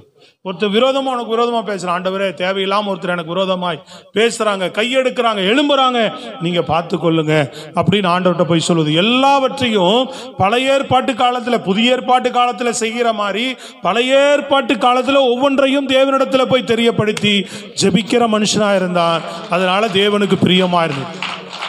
தன்னுடைய ஒரு பிரச்சனையும் தன்னுடைய ஒரு தேவைகளையும் தன்னுடைய ஒரு காரியங்களை கர்த்தரிடத்துல மாத்திரம் தெரியப்படுத்துகிறவர்கள் தேவனுக்கு பிரியமானவர்கள். அதனாலதான் தானியேல் ஜெபிக்கிறவனா இருந்ததுனாலதான் ஆண்டவர் சொல்றார், பிரியமான புருஷனாகிய தானியேலே உன் ஜெபம் கேட்கப்பட்டது. விளங்குதாங்க? 3 வேளையும் தனக்கு ஜெபிச்சா தனக்கு மரணம் நேரிடும் என்று அறிந்திருந்த போதும் 3 வேளையும் தவறாமல் ஜெபித்தானா. ஸ்தோத்திரம். அல்லேலூயா. எல்லா நிலையிலும் தேவனுடைய சமூகத்தில் ஜெபிக்கிற அனுபவம் யாருக்கு இருக்கிறதோ அவர்கள் கர்த்தருக்கு பிரியமானவர்கள். ஸ்தோத்திரம். அல்லேலூயா. சொல்லுங்க பாப்போம், சத்தமா சொல்லுங்க, நல்ல முழு பலத்தோடு. அல்லேலூயா. எத்தனை பேர் இதெல்லாம் செய்யறதுக்கு கேட்டுட்டு இருக்கிறீங்க? இதெல்லாம் கர்த்தருக்கு பிரியமா, ஆண்டவருக்கு பிரியமா? சொல்லுங்க. அல்லேலூயா. இன்னைக்கு யாருக்கெல்லாம் பிரியமா நீங்க வேலை செஞ்சீங்க? அதெல்லாம் ஏதாவது உபயோகமாச்சா? உபயோகமாமான்னு செஞ்சு பாருங்க. சோத்திரம். அல்லேலூயா. அது ஒரு நாளைக்கு செருப்பை கழட்டி தான் மூஞ்சில் அடிக்கும். யாராருக்கெல்லாம் பிரியமா நடந்திருப்பீங்க? சோத்திரம். சொல்றது விளங்குதாங்க? எதுக்கெல்லாம் பிரியமா நடந்திருப்போம் யோசிச்சு பாருங்க உங்க வாழ்க்கையில. ஆனா அதெல்லாம் உங்க வாழ்க்கையில ஒரு நாள் ஏமாற்றப்பட்டு இருக்கும். நீங்க தேவனுக்கு உண்மையா பிரியமா நடந்து பாரு. இதுல விசுவாசம் வேணும். எந்த நிலையிலும் நான் அவருக்கு பிரியமா, அவர் என் மேல பிரியமா இருக்கிறார், நான் அவருக்கு பிரியமானதை செய்கிறேன், எந்த நிலையிலும் தேவன் என்னை கைவிட மாட்டார். என்ன வந்தாலும் தாவீது அவன் பிரியமானதை செய்யறான்னா எந்த நிலையில, பிரச்சனையில ஜெபிப்பான், நன்மையில போய் ஜெபிப்பான், நெருக்கத்துல ஜெபிப்பான், தேவைகள் போய் ஜெபிப்பான், வியாதியில படுத்திருக்கும் போது ஜெபிப்பான். சங்கீதத்துல எவ்வளவு இருக்கு, சொல்றதுக்கு நேரம் இல்லை. அவ்வளவு காரியங்கள் சங்கீத புஸ்தகத்துல ஏகப்பட்ட காரியங்கள் எழுதி வைக்கப்பட்டிருக்கிறது. நீங்கள் படிக்கும் போது மேல எழுதப்பட்ட அந்த வார்த்தையை படிக்கணும், யார் எழுதினார்கள் என்று. ஒரு குறிப்பிட்ட 3 பேர் தான் அதிகமா எழுதியிருப்பாங்க. கோராகின் புத்திரர் அப்படின்னு ஆண்டவரை ஆராதிக்கிறவர்கள். ஆசாப்பின் சங்கீதம்னு இருக்கும். அதிகமா தாவீது சங்கீதம் தான் அதிகமா வேதத்தில் இருக்கிறது. சாவீது எழுதுனதுதான், ஆராதிச்சிருக்கிறான், ஜெபம் பண்ணி இருக்கிறான். சொல்றது எத்தனை பேருக்கு விளங்குது? அப்ப ஜெபிக்கிறவர்கள் கர்த்தருக்கு பிரியமானவர்கள். அடுத்தது 5வது காரியம், வேகமா வாசிங்க பார்ப்போம். தேவனை துதித்து மகிமைப்படுத்துகிறவனா இருந்தான். இது நம்ம நல்லா தெரிஞ்ச காரியம் இல்லையா? தாவீதின் இடத்துல தேவனை என்ன செய்கிறவன்? துதித்து மகிமைப்படுத்து. 145ஆம் சங்கீதம் 1-3 வரை வேகமா. ராஜாவாகி என் தேவனே, உம்மை உயர்த்தி உம்முடைய நாமத்தை எப்பொழுதும் என்றென்றைக்கும் ஸ்தோத்தரிப்பேன். நாடோறும் உம்மை ஸ்தோத்தரித்து எப்பொழுதும் என்றென்றைக்கும் உம்முடைய நாமத்தை துதிப்பேன். எப்பொழுதும், நல்லா கவனிங்க, நாடோறும் நாள்தோறும் உம்மை ஸ்தோத்தரித்து எப்பொழுதும் என்றென்றைக்கும் உம்முடைய நாமத்தையே துதிப்பேன். கர்த்தர் பெரியவரும் மிகவும் புகழப்படத்தக்கவருமாய் இருக்கிறார். கர்த்தர் பெரியவரும் மிகவும் புகழப்படத்தக்கவருமாய் இருக்கிறார். அவருடைய மகத்துவம் ஆராய்ந்து முடியாது. எவ்வளவு சங்கீதங்களை அவன் துதிச்சதை ஆராதிச்சதை எடுத்து பார்த்தா கணக்கில் அடங்காதது. அவன் ஜெபம் பண்ணது கணக்கில் அடங்காதது. அவன் ஆலயத்துக்காக செய்த தியாகம், ஆலயத்தை கட்டணும்னு சொல்லி முதல் முடிவெடுத்தது அவன் தான். ஃபர்ஸ்ட் சொல்றது விளங்குதாங்க? ஸ்தோத்திரம். அல்லேலூயா. சொல்றது புரியுதா உங்களுக்கு? கவனிக்கிறீங்களா? சரி. ஆலயத்தை கட்டணும் முதல் முடிவெடுத்ததே அவன் தான். அப்போ அவனை போல அதிகாலையில ஒவ்வொரு நாளும் தேடணும் இல்லை. அல்லேலூயா. ஒவ்வொரு நாளும் வாழ்நாள் முழுவதும் நீங்கள் ஜீவகாலம் எல்லாம் இயேசுவுக்கு பிரியமாக, என் தேவனுக்கு பிரியமாக வாழ்ற வாழ்க்கை, அதிகாலையில் எழுந்து தேடுவது, இந்த வேதத்தை நேசிப்பது. ஸ்தோத்திரம். வேதத்தை நம்ம நேசித்தாதாங்க இந்த வேத புத்தகத்தில் நம்ம சொல்லி கொடுக்கிற காரியங்களை நம்ம என்ன பண்ணுவோம்? கை கொண்டு நடப்போம். நேசிக்காத ஒரு காரியத்தை நம்ம என்ன செய்ய மாட்டோம். நமக்கே பிரியம் இல்லைன்னா என்ன பண்ணுவோம்? ஒரு சாப்பாடே இருக்கு, பிரியாணியே வச்சா கூட உங்களுக்கு முன்னாடி உங்களுக்கு சாப்பிட வயிற்று வலி வந்துருச்சு, உடம்பு முடியாம போயிருச்சு அப்படின்னா அந்த நேரத்துல கொண்டு வந்து பிரியாணி வச்சு சாப்பிட்டுனா சாப்பிடுவீங்களா? சொல்லுங்க. ஐயோ, அப்பவும் சாப்பிட்ற ஆளுக்கு போல தெரியுது, அதான் கம்முனே இருக்கிறீங்க. விளங்குதா இல்லையா நான் சொல்றது? சொல்லுங்க பாப்போம். சோத்திரம். என்ன பண்ணுவோம்? வேண்டான்றுவோம். நீ அவன் உனக்கு உயிராக இருந்தா கூட பிரியம் இல்லை, அந்த நேரத்தில் உனக்கு மனசு இல்லைன்னா ஸ்தோத்திரம். அல்லேலூயா. மேலே பிரியம் இல்லாத ஒரு வேலையை கொடுத்து செய்யனா போய் செய்ய மாட்டோம். ஸ்தோத்திரம். அல்லேலூயா. பிரியம் இல்லாத ஒரு உடையை உங்களை அணியன்னு சொன்னா அணிய மாட்டீங்க.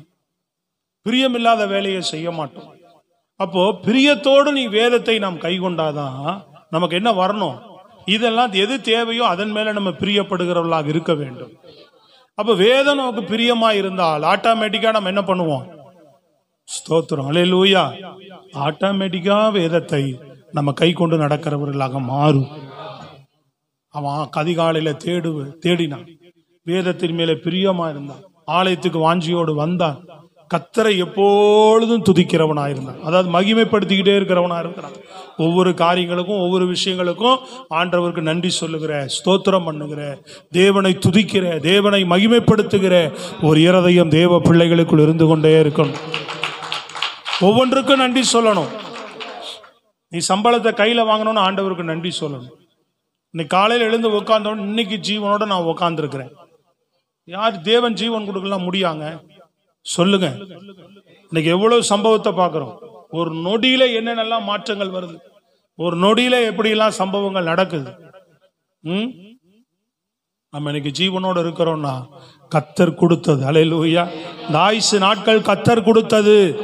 அதனால இன்றைக்கு கர்த்தாவே நீ கொடுத்த இந்த நாளுக்காக ஸ்தோத்திரம். எழுந்து உட்கார்ந்தோன்னு முதல்ல அதான் சொல்லணும்.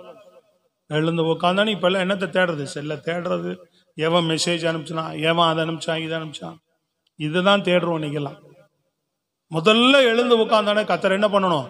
ஆண்டவரே இந்த நாளுக்காக நன்றி, இந்த நாள் முழுவதும் என்னை நடத்துங்க, உனக்கு ஸ்தோத்திரம் பண்றேன்ப்பா அப்படின்ட்டு எழுந்து போய் முகங்கழுவி ரெடியாகி கர்த்தர் சமூகத்தில் வந்து துதிக்க ஆரம்பிக்கும். ஸ்தோத்திரம். இரவு போய் படுக்கும் போது ஆண்டவரே இந்த நாள் முழுவதும் நடத்தினீரே நன்றி ஸ்தோத்திரம். சாப்பாட்டுல கை வைக்கும் போது ஆகாரத்தை கொடுத்தீரே ஸ்தோத்திரம். எத்தனை பேர் சாப்பாடு ஆகாரம் இல்லாம தெருவில் படுத்து கிடக்கிறவங்க இருக்கிறாங்க. யாராவது வந்து கொடுத்துட்டு போவாங்களான்னு உட்கார்ந்து ஏங்குறவங்க எத்தனை பேர்? யாராவது என்ன சாப்பிட கூப்பிடுவாங்களான்னு ஏங்குறவங்க எத்தனை பேர்? சொல்லுங்களேங்க. உனக்கு நல்ல ஆகாரங்களை ஒரு ஒரு நாள் கொடுத்து வச்சிருக்கிறாரு. ஆகாரத்துல கை வைக்கும் போல அந்த ஆகாரத்துக்காக ஸ்தோத்திரம் பண்ணணும். உனக்கு கொடுத்த வாகனத்துக்காக ஸ்தோத்திரம் பண்ணு, தந்த ஒவ்வொரு பொருளுக்காக ஸ்தோத்திரம் பண்ணு, கொடுத்த ஜீவனுக்காக, இந்த சுகத்துக்காக ஸ்தோத்திரம் பண்ணு. எத்தனை பேர் வியாதியில எல்லாம் படுத்து கிடக்கிறான். சின்ன சின்ன ப்ராப்ளங்கள் இருந்தாலும் பலத்தோடு சுகத்தோடு என்னை நடக்க பண்ணிட்டு இருக்கிறாரு. அதுக்காக கர்த்தருக்கு ஸ்தோத்திரம். மகிமைப்படுத்தி கொண்டே இருக்கிற இருதயம் வேண்டும். தாவீதுக்குள் அந்த இருதயம் காணப்பட்டது. அல்லேலூயா. 6வது காரியம் பாருங்க, தன் பிள்ளைகளுக்கும் தேவனை பற்றி நடக்கும்படி அறிவுரை கூறினான். அல்லேலூயா. தன் பிள்ளைகளுக்கும். 1 நாளாகமம் 28:9 வாசிங்க. 1 நாளாகமம் 28:9. என் குமாரனாகிய சாலமோனே, என் குமாரனாகிய சாலமோனே, நீ உன் பிதாவின் தேவனை அறிந்து, நீ உன் பிதாவின் தேவனை அறிந்து அவரை உத்தம இருதயத்தோடும். தன் பிள்ளைக்கு எப்படிப்பட்ட ஒரு நல்ல அறிவுரை சொல்லிட்டு போறா. நீ உத்தம இருதயத்தோடு உற்சாக மனதோடும் உன் பிதாவாகி தேவனை அறிந்து கொள். அப்புறம் எப்படி சேவிக்கணும்? உத்தம இருதயத்தோடு அவரை நீ தேடணும். அப்புறம் உற்சாக மனதோடு அவரை சேவிக்கணும். கர்த்தர் எல்லா இருதயங்களையும் ஆராய்ந்து நினைவுகளின் தோற்றங்களை அறிகிறார். நீ வந்து உற்சாகமா தேடுறியா? உண்மை நாங்கள்லாம் சொல்றோம்ல, உற்சாகமா தேடுறீங்களாங்க, இங்க செய்தி தான் கவனிக்கிறீங்களாங்க. நீங்க ஆமான்னு கூட என்கிட்ட சொல்லலாம். ஆனா நீங்க காலையில எழுந்துச்சு ஜெபிக்கிறீங்களா? வேதத்தை நேசிக்கிறீங்களா? ஆலயத்துக்கு மகிழ்ச்சியா வரீங்களா? கர்த்தருக்கு பிரியமானதை செய்றீங்களான்றத உன் இருதயத்தை அவர் அறிந்திருக்கிறார். கைகளை உயர்த்தி சத்தமா சொல்லுங்க. உண்மையாய் தேடுகிற இருதயத்தை கர்த்தர் பார்க்கிறார். அவன் அதெல்லாம் சொல்லிட்டு சொல்றான், உன் பிதாவின் தேவனை அறிந்து உத்தமமா தேடு, உற்சாகமா தேடு. கர்த்தர் எல்லா இருதயத்தையும் ஆராய்ந்து நினைவுகளின் தோற்றங்களை எல்லாம் என்ன பண்றார்? அறிகிறார். பைபிளை பாக்குறீங்களாமா? பைபிளை பாருங்க. சோத்திரம். வசனத்தையும் கொஞ்சம் பாருங்க. படிக்கும் போது பிரைஸ் லார்ட் எல்லாரும் கொஞ்சம் வசனத்தை பாருங்க. அதை இல்லாட்டி டிவில யாரு இருக்கு அப்படியே அதுலயாவது பார்க்கலாம். தேடினால் உனக்கு தென்படுவார். நீ அவரை தேடினால் உனக்கு தென்படும். அவரை விட்டு விட்டால் அவர் உன்னை என்றென்றைக்கும் கைவிடுவார். ஸ்ட்ராங்கா ஒரு வார்த்தை சொல்லிட்டு போறான். சோத்திரம். அல்லேலூயா. நீ கத்தரை தேடு, அப்பதான் அவர் உன்னை கைவிடாம நடத்துவார். உத்தம இருதயத்தோடு தேடு, உற்சாக மனதோடு தேடு. இருதயத்தை பார்க்கிறார் அவர். அவர்கிட்ட நீ மக்கர் பண்ணா உனக்கு கஷ்டம்தான் அப்படின்ற எப்படி தான் பிள்ளைக்கு ஒரு அறிவுரை சொல்லிட்டு போறான் பாரு. அப்போ இவன் அந்த உண்மை உத்தமமோடு ஒருவன் தேடும் போதுதான் என்ன செய்ய. ஏன்னா தாவீது முழு இருதயத்தோடு தேடினவன், தாவீது தான் முழு இருதயத்தோடு தேடுங்கள் சொல்லி கொடுத்துட்டு போனதே. நம்ம இன்னைக்கு ஒரு நாள் சொல்றோமே, என் ஆத்துமாவே கர்த்தரை சோத்ரி, என் முழு உள்ளமே பரிசுத்த. நம்ம என்ன செய்யறோம், ஜெபம் முடிந்து விட்டது, அப்பா ஐயா முடிச்சிட்டாரா, சோத்திரம் அல்லேலூயா சொல்லுங்க பார்ப்போம். முடிச்சிட்டாரா, கல்யாணத்துலயும் அப்படிதான், பிறந்த நாள்லயும் அப்படிதான், சாவுல டெத்தை வச்சுக்கிட்டு உட்காந்து அப்பா ஆத்துமாவை கர்த்தரை எப்படா அவர் சொல்லுவாரு, வெட்டி உள்ள இறக்குவாரு. புரியுதுங்களா? இன்னைக்கெல்லாம் அப்படிதான் ஆகிப்போச்சு இல்லையா? சோத்திரம். கூட்டம் முடிஞ்சா அப்பா சொல்லிட்டாருன்னா முடிஞ்சு போச்சு, போயிடலாம். அப்படி இல்லை. எதுக்குன்னா அந்த வார்த்தை போகும்போதும் நம்ம ஆத்துமாவை பார்த்து கட்டளை இட்டு போறோம். நான் வீட்டுக்கு போறேன், நாங்க கூடி ஆராய்ச்சது முடிஞ்சது, நான் இப்ப கூடி நாங்க ஜெபம் பண்ணது முடிஞ்சது, காலையில என் ஜெபம் முடிஞ்சிருச்சு. ஆனாலும் என் ஆத்துமாவே நீ கர்த்தரையே ஸ்தோத்திரி, ஆனாலும் என் முழு உள்ளமே அவர் பரிசுத்த நாமத்தையே ஸ்தோத்திரி, ஆனாலும் என் கர்த்தரையே என்ன செய்ய, என் ஆத்துமாவே கர்த்தரையே ஸ்தோத்திரி. அவர் செய்த நீ போனாலும் என் ஆத்துமா துதிச்சுக்கிட்டே இரு. ஆத்துமாவுக்கு கட்டளை கொடுக்குறான். சொல்றது விளங்குதாங்க? அப்ப தான் பிள்ளைக்கு சொல்லிட்டு போறான் உற்சாக மனதோட. ஏன்னா ஆபிரகாமை பார்த்து ஆண்டவர் சொன்னார், உன் பிள்ளைகளுடைய பிள்ளைகளுக்கும் என்னை பற்றி சொல்லுவா என்று உம்மை குறித்து அறிந்திருக்கிறேன். கரங்களை வைத்து சத்தமா சொல்லுங்க. பிள்ளைகளுக்கு கற்றுக் கொடுக்குறீங்களா? பிள்ளைகளுக்கு போதிச்சு கொடுக்குறீங்களா? சத்தமா சொல்லுங்க. பிள்ளைகளுக்கு கற்றுக் கொடுக்குறோமா? பிள்ளைகளுக்கு போதிச்சு கொடுக்குறோமா? நேற்று கூட ஒரு ஊழியர் கூடிகளை பேசல, வாலிபர்கள் எல்லாம் பாசஸ் பிள்ளைங்க. நேற்று செய்தி கூப்பிட்டுருந்தாங்க, போயிருந்தேன். அந்த பாச பிள்ளைகள் மத்தியில் எல்லாருமே இன்னைக்கு பாடல்கள், இசை வாசிக்கிற தாளந்து எல்லாமே இருக்கு. பிள்ளைகள்கிட்ட ஜெபிக்கிறாங்க, இதெல்லாம் இருக்கு. நான் சொன்னேன் அவங்கள்ட்ட, தாளந்தை வைத்து நீங்க என்ன செய்ய முடியாது, பிரயோஜனமே இல்லை, எந்த விதத்தில் அது பயன்படாது. இந்த தாளந்தோடு கூட உங்களுக்கு அர்ப்பணிப்பு இருக்கும் போதுதான் கர்த்தர் உங்களை பயன்படுத்த முடியும். இந்த தாளந்தை நீங்க என்ன செய்யறதா இருக்கணும், அர்ப்பணிக்கும். தேவ சமூகத்துல ஜெபத்துல வேதத்தை வாசிக்கிற நேரத்துக்குன்னு நீங்க தேவனிடத்துல உங்க வாழ்க்கையை அர்ப்பணிச்சீங்கன்னா தான் உனக்குள்ள பாட்டு தாளந்தோ உனக்குள்ள இசை தாளந்தோ இங்க பயன்படும். ஜனங்க ஆசீர்வதிக்கப்பட்டு போவாங்க. தேவன் கிரியை செய்வார். அப்பொழுதுதான் தேவன் அர்ப்பணிச்சு வந்தாதான் தேவன் உனக்குள்ள தாளந்தை பயன்படுத்தி உன் மூலமாய் வெளிப்பட்டு ஜனங்களை ஆசீர்வதிப்பார். இல்லைன்னு சொன்னா உன் தாளந்தை மட்டும் நீ ஆண்டவர் இல்லாம பயன்படுத்துறீன்னா பாட்டு நல்லா இருக்குதுப்பா அப்படின்னு சொல்லிட்டு போவாங்களொழிய அவங்க வாழ்க்கை மாறாது. இந்த பாடல் மூலமா ஆண்டவர் என்னோடு பேசினார்னு சொல்ல மாட்டாங்க அப்படின்னு ரூபனுக்கு அதான் சொல்லி கொடுப்பேன்.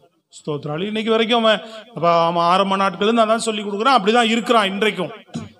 ஸ்தோத்திரம். அல்லேலூயா. ஆரம்பத்திலே சொல்லிட்டேன், உனக்கு இசை வாசிக்க வருது, பாடல் வருது, ஆனா என்ன பண்ணோம், அர்ப்பணிப்பு இல்லாம இது என்னைக்கு யூஸ் ஆகாது.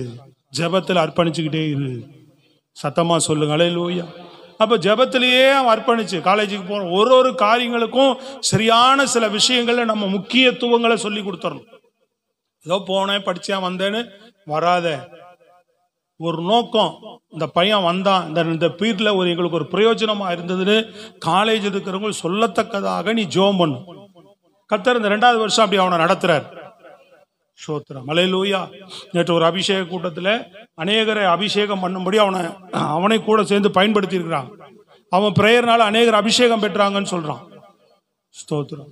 முக்கியமான இன்னைக்கு எல்லா வேலையும் குறைச்சு நல்ல பொறுப்புல போட்டிருக்காங்க. இசை இதெல்லாம் பொறுப்பு, அதெல்லாம் கவனிக்கிற பொறுப்பு தான். வேற எந்த ஒர்க்கும் கொடுக்கல அவனுக்கு. 10,000 ரூபாய் ஸ்காலர்ஷிப் கொடுக்குறாங்க, யாருக்குமே இல்லை. விளங்குதாங்க? அவங்களே கூப்பிட்டு சொல்லிக்கிறான், இந்த வருஷத்துல இருந்து 10,000 உனக்கு ஸ்காலர்ஷிப். ஸ்தோத்திரம். இது மாத்திரம் இல்ல, வாரம் சண்டே இப்போ வெளி சர்ச்சுக்கு அனுப்புறாங்க. அது மாசமான காணிக்க மொத்தமா ஒரு 4,000 5,000 வரும் காணிக்க. அவன் பாக்கெட் மணி செலவுக்கு ஆகும். சத்தமா சொல்லுங்க. ஒரு பெரிய ஒரு 500 பேர் கூடக்கூடிய ஒரு பெரிய வாலிபர் கூட்டத்தில் அடுத்த மாசத்துக்கு அவனை புக் பண்ணி வச்சுக்கிறாங்களா. அங்க காலேஜில் வர பையன் அவங்க அப்பாட்ட இவனை பத்தி சொல்லி புக் பண்ணி வச்சுக்கிறானா. மாதம் அவர் ஒரு பெரிய வாலிபர் கூட்டம் நடத்துவாராம். ஸ்தோத்திரம். அல்லேலூயா. அந்த வாலிபர் கூட்டத்துக்கு இங்க ஒரு அண்ணன் இருக்கிறாரு, அவர் நல்லா ஆராதிக்கிறாரு, ஜெபம் பண்றாரு, நல்லா ஜெபிக்கிறாரு, சத்தியம் போதிக்கிறார், இவரை பயன்படுத்துவோம். அவங்க அப்பாட்ட அடிக்கிறதுக்கா சொல்லி பேச வச்சு அந்த கூட்டத்துக்கு இவனை புக் பண்ணி வச்சுக்கிறாங்க. இப்ப வாலிபர் கூட்டம் நடத்துறதுக்கு கையை வைத்து சொல்லுங்கள் அல்லேலூயா.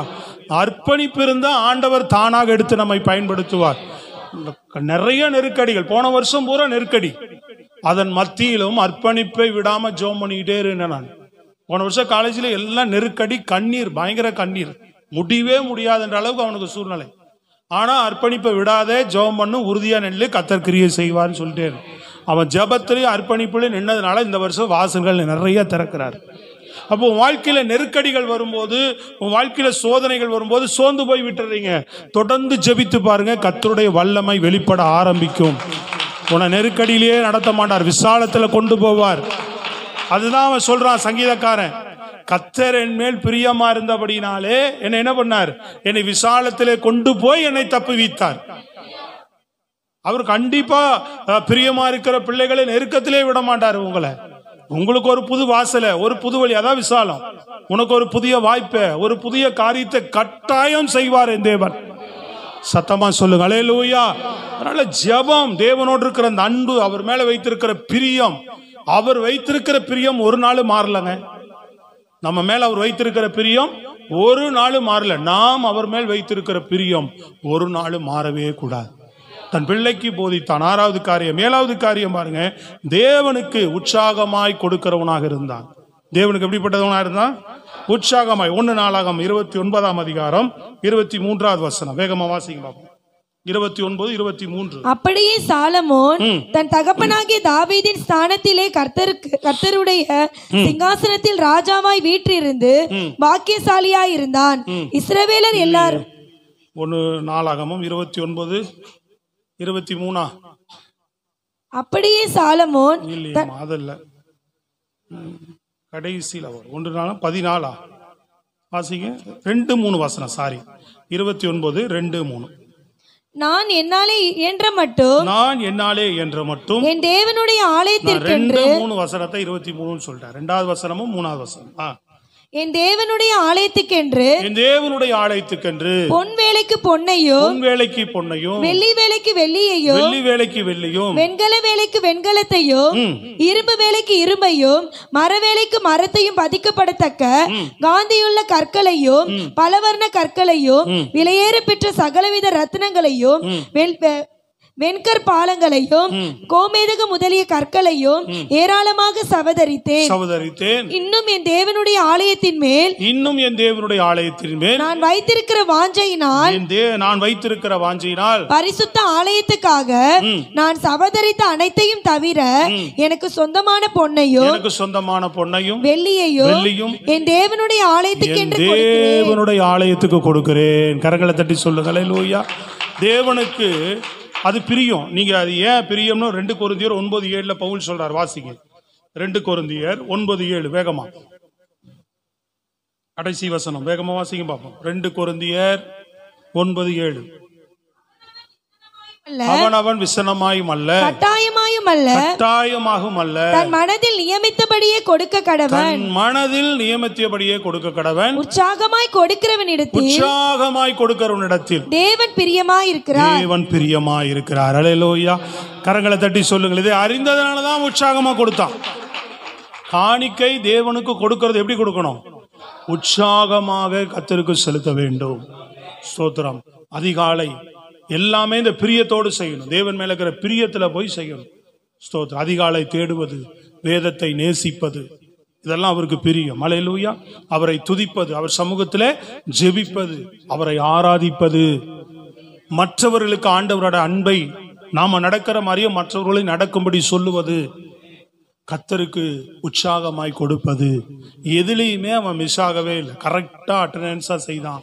கர்த்தருக்கு பிரியமான சகல காரியத்திலும் உண்மையாக இருந்தான். சத்தமா கரங்களை வைத்து சொல்லுங்க பாப்போம். நல்ல முழு பலத்தோடு சொல்லுங்க பாப்போம். ஆமா, அநேகருக்கு கர்த்தர் கொடுக்கிற காரியங்கள் என்ன வராது? ஜபத்துல எல்லாத்துலயும் வர மாதிரியே தான் இதுலயும் இருப்பான். எத்தனை வருஷம் ஆகியும் அநேகர் என்ன செய்யறதில்லை, இன்னும் சபையில தசம பாகம் கொடுக்காதவர்கள் இருக்கிறாங்க. Praise God. அல்லேலூயா. சொல்லுங்க. சில பேர் தசம பாகம் கொடுக்கிறவர்கள் எப்படி கொடுக்குறாங்க? கொடுக்கிற தசம பாகம் எப்படி கொடுக்குறாங்க? நீங்க இப்ப கொடுக்கணும், எனக்கு வேணும்ன்றதுக்காக நான் பேசல, சத்தியம் வரும்போது சொல்றேன் உங்களுக்கு. Praise the lord. அல்லேலூயா. சத்தமா சொல்லுங்க. எப்படி ஜெபிக்கிறது சொல்றனோ, எப்படி வேதம் தேடணுமோ, அது இன்னைக்கு ஆண்டவர் பேசுறதுனால அந்த காரியத்தை உங்களுக்கு சொல்லுகிறேன். அநேகர் என்ன செய்யல, பிரியம் இருந்தா என்ன பண்ணுவோம், கர்த்தர் மேல நமக்கு பிரியம் இருந்தா என்ன பண்ணுவோம், கர்த்தருடைய ராஜ்யத்துக்காக நம்ம என்ன பண்ணுவோம், உண்மையாக நம்ம விதைப்போம், உண்மையாக நம்ம கொடுப்போம். எப்படி கொடுக்கறது, எப்படி கொடுக்கணும், உற்சாகம் இல்லாமல் கொடுத்தால் கர்த்தர் பிரியமா இருக்க மாட்டார். காணிக்கை கொடுக்கும் போதெல்லாம் கர்த்தரிடத்துல உற்சாகமாய் கொடுக்கும். ஸ்தோத்திரம், அல்லேலூயா. தசமபாகமே கொடுப்பதில்லை. சில பேர் தசமபாகமாக கொடுப்பதில்லை, சும்மா ஒரு காணிக்கையாக. ஸ்தோத்திரம், அல்லேலூயா. அது தசமபாகம் அல்ல. ஸ்தோத்திரம், ஏதோ ஒரு காணிக்கையாக. ஏன் இது கொடுத்தா போதும், ஆண்டவருக்கு அதையும் நீ கொடுக்க தேவையில்லை. ஏன் இது கொடுத்தா போதாதான்னு கேட்டெல்லாம் கொடுக்க கூடாது, அதையும் கொடுக்க தேவையில்லை. மனம் இருந்தால், மனம் அதாவது உற்சாகம் இருந்தா, பிரியத்தோடு ஆண்டவருக்கு எப்படி செய்யணும். ஏன்னா இப்படி கொடுத்தவங்க எல்லாம் பாருங்க அதே நிலையில வந்து நிற்பாங்க. நான் எவ்வளவு பேருக்கு சொல்றேன், நீங்க நல்ல ஒரு ரேஞ்சு வரும்போது, ஒரு 10,000 ரூபாய் கொடுக்குற ரேஞ்சு வரும்போது 10,000 ரூபாய் கொடுக்கறதுக்கு உனக்கு மனம் இல்லாம போச்சு அப்படின்னு நீங்க ஒரு 2,000, 3,000, 1,000 கொடுக்குறீங்கன்னா உங்க வாழ்க்கையில அந்த வருமானம் ஆட்டோமேட்டிக்கா ஒரு நாள் உங்களை விட்டு போயிடும். நீங்களே உங்களை சோதிச்சு பாருங்க. அதனாலதான் ஆண்டவர் என்னை சோதிச்சு பாருங்க. ஆட்டோமேட்டிக்கா அது உங்களை விட்டு போயிடும். நீங்க என்ன 1,000 ரூபாய் கொடுத்தீங்களோ, 2,000 ரூபாய் கொடுத்தீங்களோ, அந்த 20,000 ரூபாய் வருமானத்துக்குள்ளேயே தான் உங்க வாழ்க்கை ஒரு நாள் வந்து சுருங்கிடும். உங்களுக்கு வந்து கொண்டிருந்த வருமானம் ஆட்டோமேட்டிக்கா உங்களை விட்டு போயிட்டு. நீங்க வேணா சோதிச்சு பாருங்க. நீங்க கொடுக்கறவங்கள பாருங்க, இன்னும் அதுல இருந்து கர்த்தர் அதிகப்படுத்திக்கிட்டே தான் வருவார். சத்தமா சொல்லுங்க. இப்ப நான் மிஷனரி கொடுக்குறேன், கிராம ஊழியங்களுக்கு கொடுக்குறேன், புரியுதுங்களா உங்களுக்கு, சபை காரியங்களுக்கு கொடுக்குறோம், தசமபாகம் தனியா கொடுக்குறேன், தசமபாகம் மாசமான தனியா கொடுக்குறோம், மிஷனரி காணிக்கை தனியா கொடுக்குறோம், கிராம ஊழியங்களுக்கு கொடுக்குறோம், சில சந்திக்கிறவங்களுக்கு இடையில காணிக்கைகள் சில ஊழியங்களுக்கு கொடுக்குறோம். இவ்வளவு கொடுத்தாலும் கர்த்தர் நிறைவாக எந்த விதத்தில் இருந்தாலும் கர்த்தர் தேவைகளை சந்திச்சுக்கிட்டே தான் இருக்கிறார். போன மாசம் பாத்தீங்கன்னா ஒரு நெருங்கின ஒரு நபர் எனக்கு போன் பண்ணி, போன் பேர் கொடுங்க, சபையில் இல்லாதவர்கள் வெளியிலிருந்து ஒரு 10,000 ரூபாய் காணிக்கை. நான் சொன்னேன், உங்க அன்பு போதும், அன்புதான் நம்பர் கொடுங்க. தேவ சமூகத்திலிருந்து சொல்றேன், அல்லேலூயா சொல்லுங்க. அவர் என்ன சொல்றார், அன்புதான் நீங்க நம்பர் கொடுங்க அப்படின்னு நம்பரை வாங்கி, எங்கிட்ட நம்பரு போன் பேர் நம்பர் இல்லை, பையன் நம்பர் தான், சரி பரவாயில்ல கொடுங்கன்னு சொல்லி வாங்கி 10,000 ரூபாய் அனுப்பிச்சுடுறாரு. ஒரு வீட்டில் ஜெபம் பண்றதுக்காக, நம்ம சபையில் வெளியிலிருந்து ஒருத்தருக்கு வீட்டில் ஜெபம் பண்றதுக்காக கூப்பிட்டாங்க.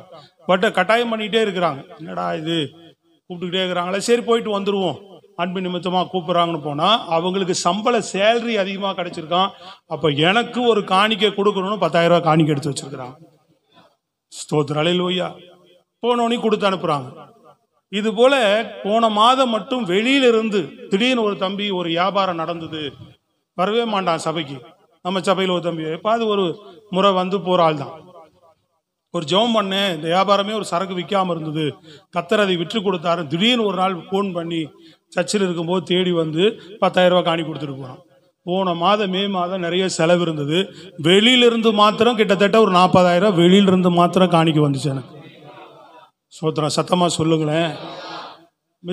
நமக்கே இன்னும் ஸ்பீக்கர் நல்லது வாங்கணும், ஆனாலும் அங்கே வாக்கு கொடுத்துட்டு வந்துட்டோமேனு ஒரு ஸ்பீக்கர் தான் தம்பி வந்தான் கூட. எவ்வளோ ஆச்சுப்பா, 25 ரூபாய் ஆயிடுச்சு, 2 ரூபாய் ஆயிடுச்சு. ஸ்பீக்கர் எவ்வளோ, 15. மைக்கு வாங்கிட்டு வந்தோம் ஒரு 6,500 ரூபாய்க்கு, 22,500 ரூபாய்க்கு போய் பொருளை வாங்கிட்டு வந்தோம்.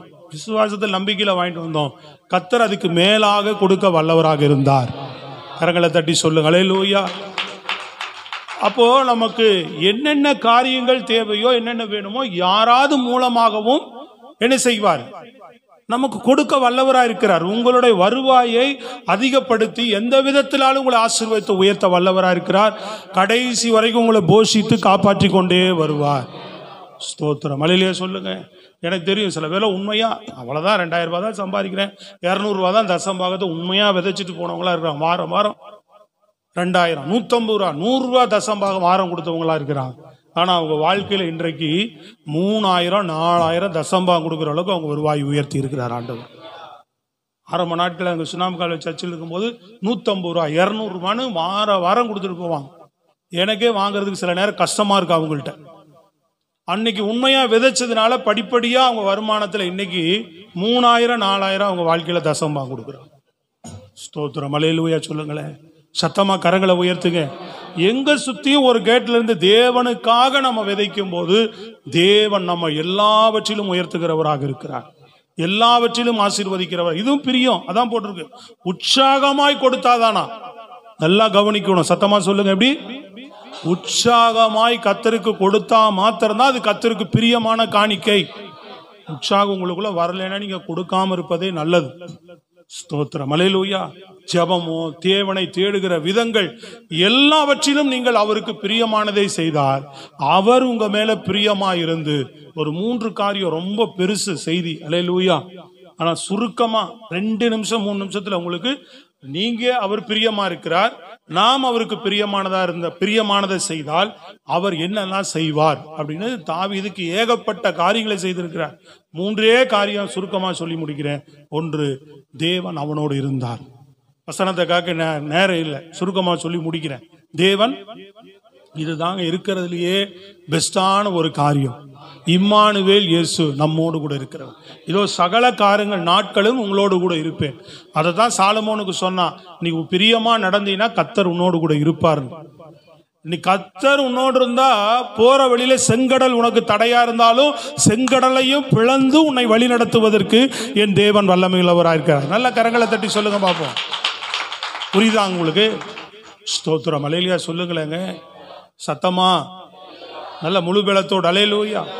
ஆமா, தேவன் கூட இருந்தார் தாவீதோடு கூட. வசனம் சொல்லுது, கர்த்தர் தாவீதோடு கூட இருந்தார்.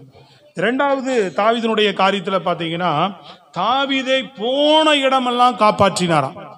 அந்த ஒரு வசனத்தை மாத்திர வாசிங்க. 2 சாமுவேல் 5:6 வாசிங்க. 2 சாமுவேல் 5:6 வேகமா. தாவீது தேசத்தில் குடியிருக்கிற 2 சாமுவேல் 5:6 தேசத்தில் குடியிருக்கிற எபூசியர் மேல் யுத்தம் பண்ண ராஜாவானவன் தன் மனுஷரோட கூட எருசலேமுக்கு போனான். அவர்கள் இதில் பிரவேசிக்க தாவீதினால் கூடாது என்று எண்ணி தாவீதை நோக்கி 5:10 வாசிங்க. தாவீது நாளுக்கு நாள் விருத்தி அடைந்தான். சேனைகளின் தேவனாகிய கர்த்தர் அவனோட கூட இருந்தார். இல்ல, போன இடமெல்லாம் தேவன் அவனை காப்பாற்றினார். 14 வாசிங்க. 5 6 16 வாசிங்க. 8 நினைக்கிறேன், சாரி 8வது வசனம் வாசிங்க. 8ஆம் அதிகாரத்துல 6வது வசனம் வாசிங்க பார்ப்போம். தமஸ்குவுக்கு அடுத்த சீரியாவிலே தானியங்களை வைத்தான். சீரியர் தாவீதை சேவித்து அவனுக்கு கப்பம் கட்டினார்கள். தாவீது போன இடத்தில் எல்லாம் கர்த்தர் அவனை காப்பாற்றினார். ஆமென், அல்லேலூயா சொல்லுங்க பார்ப்போம். போன இடமெல்லாம் அவன் தொடர்ந்து நிறைய போயிட்டு ஒரு இடமா யுத்தம் பண்றான். அந்த இடத்துல ஜெயிக்கிறாங்க, அவனுக்கு அடிமையாகிறாங்க, அந்த இடத்த கைப்பற்றுகிறான். அவன் ராஜாவானதுக்கு அப்புறம் நிறைய சம்பவங்கள் நடக்குது. 8ஆம் அதிகாரத்துல கடைசியா சொல்லும்போது 2 இடத்துல சொல்லப்பட்டிருக்கும், தாவீது போன இடமெல்லாம் அவனை காப்பாற்றினார். கர்த்தர் கூட இருந்தார், கர்த்தர் அவனை காப்பாற்றினார். சத்தமா சொல்லுங்க. நம்ம பிரியமா தான் சொல்றான், என் மேல் பிரியமா இருந்தனால என்னை தப்புவித்தார். புரியுதுங்களா? எந்த இடத்துல போனாலும் உன்னை காப்பாற்றுவார். வசனம் சொல்லுகிறது, சபையை தேவன் போஷித்து காப்பாற்றுகிறாராம். சத்தமா சொல்லுங்க, அல்லேலூயா. அதனால பிரியமா இருந்தா தேவன் கூட இருப்பார், காப்பாற்றுவார். 3வது காரியம் அவனுடைய வாழ்க்கையில செய்தது வாசிங்க. 2 சாமுவேல் 7:18 தெரிந்த காரியம் தான் நமக்கு. உன் வீடும் உன் ராஜ்யமும் எப்பொழுதும் எனக்கு முன்பாக நிலைத்திருக்கும் என்று சார். புரியுதுங்களா உங்களுக்கு? எப்பொழுதும் எனக்கு முன்பாக எப்படி இருப்பேன்? ஸ்திரப்பட்டிருக்கும். ராஜ்யம் எனக்கு முன்பாக நிலைத்திருக்கும்னு சொல்றார். நீயும் சந்ததி தலைமுறைகள் எல்லாம் எனக்கு முன்பாக நிலைத்திருப்பீர்கள். பிரியத்தினாலே தேவன் அவனை மாத்திரமல்ல, அவன் சந்ததியும் நான் உன்னை எனக்கு முன்பாக நிலைத்திருக்க பண்ணுவேன்னு ஒரு வாக்கு கொடுக்கிறார். இப்ப நமக்கு புதிய ஏற்பாட்டில் என்ன தெரியுங்களா வாக்கு தத்துவம்? ஸ்தோத்திரம். எடுத்து வாசிங்க பார்ப்போம். 2 கொரிந்தியர் 5:1 வாசிங்க. 2 கொரிந்தியர் 5:1. பூமிக்குரிய கூடாரமாகிய நம்முடைய வீடு அழிந்து போனாலும் தேவனால் கட்டப்பட்ட கைவேலை இல்லாத நித்திய வீடு பரலோகத்திலே நமக்கு உண்டென்று அறிந்திருக்கிறோம். ஆமென், அல்லேலூயா. உன் வீடு ராஜ்யம் என்றைக்கும் எனக்கு முன்பாக நித்தியமா நிலைத்திருக்குன்னு சொல்றாரு. அங்க அவனுக்கு கொரிந்தியர் சொல்லுது, நிலையில்லாத வீடு இது, நிலையுள்ள வீட்டை நித்தியமான உனக்கு தருவேன் வாக்கு கொடுத்திருக்கிறார். பிரியமா இருந்ததுனால ஆண்டவர் இங்கதான் அவனுக்கு நித்தியம், அவனுக்கு வாக்கு தத்துவம். நமக்கு எது வாக்கு தத்துவம்? நம்ம மேல பிரியமா இருந்தனால அவர் இருக்கிற வீட்டையே நமக்கு தரேன்றாருங்க. சோத்திரம். வா என்னோட என்றைக்கும் நான் நித்தியமானவன், நீயும் என்றென்றைக்கும் என்னோடு கூட நித்தியமா இருக்கலாம். பிரியமா இருந்தனால தான் அதை கொடுத்தார். சத்தமா சொல்லுங்க. யாருமே தன்னுடைய ஸ்தானத்தை, தன்னுடைய இடத்தை கொடுக்கவே மாட்டாங்க. இயேசு கிறிஸ்து தான் தன்னுடைய ஸ்தானத்தையும் இடத்தையும் கொடுத்தார். அவரோடு கூட உட்காரும்படி அருள் செய்தார். சத்தமா சொல்லுங்க அல்லேலூயா. ஒரு மேனேஜருடைய சேர்லயோ அல்லது பெரிய ஒரு ஓனருடைய சேர்லயோ ஒருத்தன் போய் உட்கார்ந்து என்ன சொல்லுவாங்க? ஒரு வேலைக்காரன் போய் அமர்ந்தா என்ன சொல்லுவாங்க? எங்கடா உட்கார்ற, உன் இடம் இது, எழுந்து போ அப்படின்னு சொல்லுவாங்களா இல்லையா? ஆனா ஆண்டவர் என்ன சொல்றார்? என்னோடு கூட உங்களை உட்காரும்படி நான் அருள் செய்வேன். அல்லேலூயா. சத்தமா சொல்லுங்களேங்க. கர்த்தர் நம்ம மேல பிரியமா இருக்கிறார். நாமும் அவருக்கு பிரியமானதை செய்தால் அவர் நம்ம மேல பிரியமா இருந்து நம்மோடு இருந்து நம்மை காப்பாற்றி நம்மை நித்திய மோட்சத்திலே சேர்க்க அவர் வல்லவரா இருக்கிறார். எழுந்து நின்று ஜெபிப்போமா? ஸ்தோத்திரம். கர்த்தர் நல்லவர். அல்லேலூயா. நன்றி நன்றி தகப்பனே, உமக்கு நன்றி, ஸ்தோத்திரம்.